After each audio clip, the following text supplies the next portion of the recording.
ঈদের ষষ্ঠ দিনেও দর্শনার্থীদের ভিড় রয়েছে বিভিন্ন পর্যটন কেন্দ্রে। পরিবার পরিজন নিয়ে পছন্দের জায়গায় সময় কাটাচ্ছেন ভ্রমণ প্রেমীরা। কুয়াকাটা সমুদ্র সৈকতেও মুখর দর্শনার্থীদের কোলাহলে। ঈদের লম্বা ছুটিতে লাখো পর্যটকের সমাগম ঘটেছে সমুদ্র সৈকতে। সমুদ্রের পানিতে নেমে আনন্দে মেতেছেন পর্যটকেরা। সিলেটেও ঢল নেমেছে ভ্রমণ পিপাসুদের। জাফলং, সাদা পাথর, লালাখাল সহ বিভিন্ন পর্যটন কেন্দ্রে ঘুরে বেড়াচ্ছেন পর্যটকরা।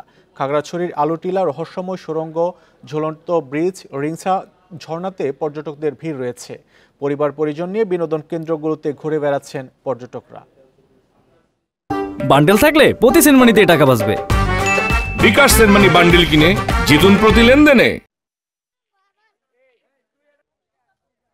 এখানে এসে যা দেখতেছি তাতে খুব অন্যরকম অনুভূতি, খুব ভালো লাগে। রাতে এখানে অনেক সুন্দর একটা বাতাস থাকে, ভালোই লাগে কুয়াকাটায়, মন চায় বারবার এখানে আসি। নিজেকে আর কি আলাদা করে একটু ভালো টাইম দেওয়ার জন্য এখানে আসা। আমার হাজবেন্ড, আমার ছেলে মেয়েরা, আমরা চট্টগ্রাম থেকে আসছি। এই মাজারে গেলাম সকালে, এখন আসছি এখানে ঘোরার জন্য। এখান থেকে শুরু করে মালিচরা, এরপর এয়ারপোর্ট, এটা হচ্ছে সিলেটবাসীর কাছে একটা আবেগের একটা জায়গা। এই ধারায় অনুভূতি আমি প্রতি বছর এখানে আসি ঈদ।